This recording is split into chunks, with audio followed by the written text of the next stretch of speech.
Congressman West, welcome. Thanks so much. Pleasure to be here with you. And to start, I want to say congratulations. Thanks, Ed.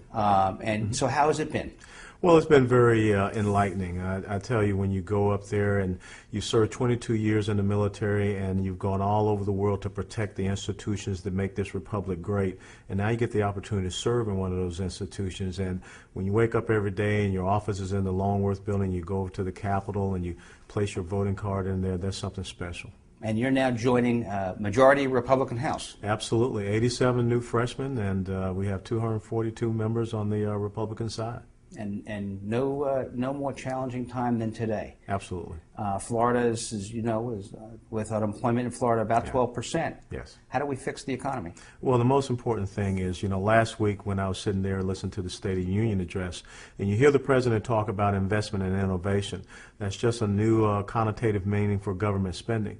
If we really want to turn it around economically with job growth and also long-term sustainable economic strength, it comes from the private sector.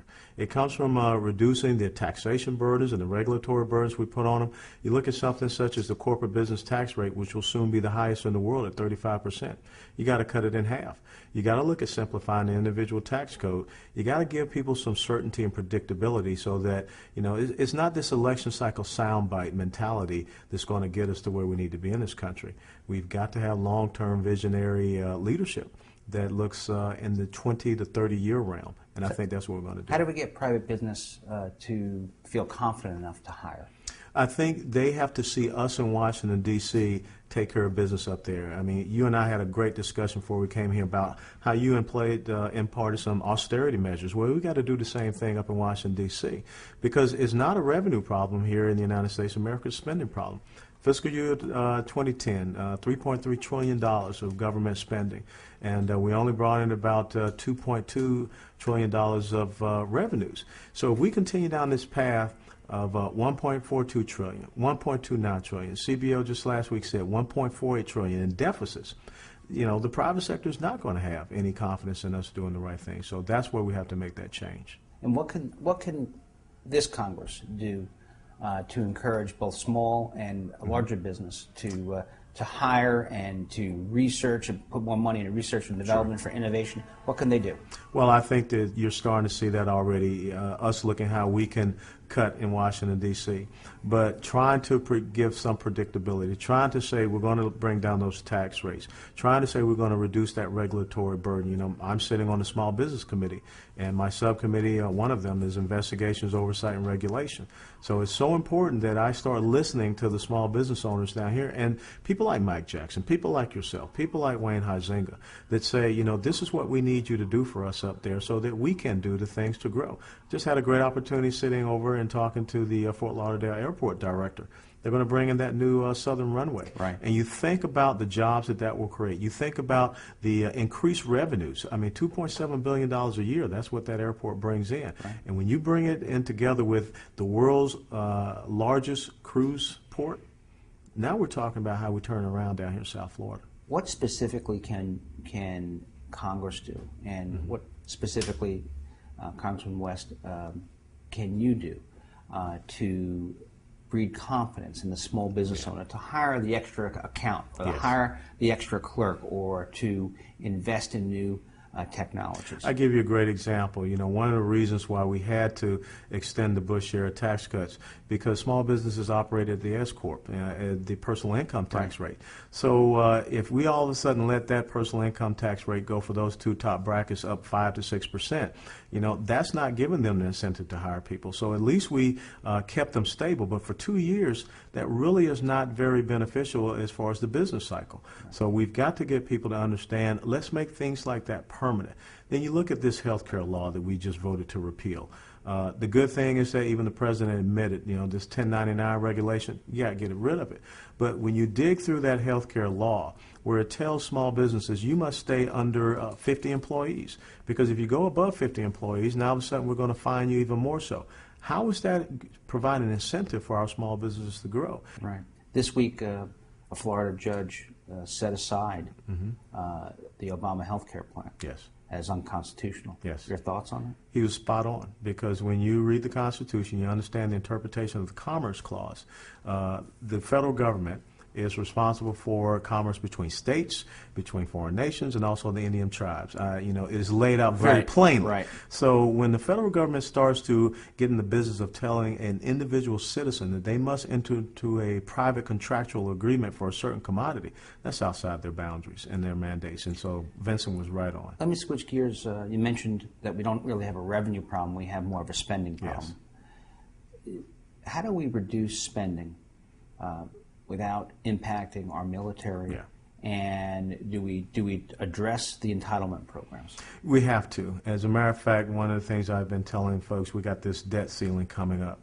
And the only way I can support raising the debt ceiling is if we put budgetary control measures in place. We've got to have a balanced budget amendment. We have got to look at capping federal spending somewhere between 18 and 20%. We have got to take the big three entitlement programs off of autopilot and come up with some different solutions in the out years. Because if not, as they are continuing right now, by 2045, they will subsume our entire GDP and we'll be a permanent borrower nation.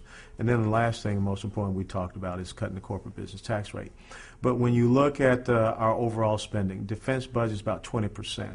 But there are some inefficiencies. There's some wasteful and overhead spending that we can cut. But what we have to do, because I do sit on the Armed Services Committee, we got to reinvest that money into modernization, procurement, our installations to make sure we have good programs for our warriors and also for their families. Because as everyone has seen right now with the events going on in Tunisia, Egypt, Yemen, Jordan, Lebanon, the world is a more dangerous place. As a matter of fact, I tell people it's more Machiavellian than it is Kantian. So we have really kind of put our heads in the sand. But we now have to start looking in the out years, 20, 30 years. And don't forget China. Because with the economic upper hand that China has, the trade surplus that they have developed, the world's largest blue water navy is going to fly on a Chinese flag within the next 10 years. The debt they hold. The debt they hold. And also, coming back to the economic impact on us here, who controls the Panama Canal right now? Right. Chinese contractors. And they're looking to expand the Panama Canal and bring in larger cargo ships. We don't want them strangling us here because that's a huge impact on our port here. Let me switch gears on you again. You mentioned Egypt and the Middle East. Yeah. What's your assessment of the unrest in Egypt?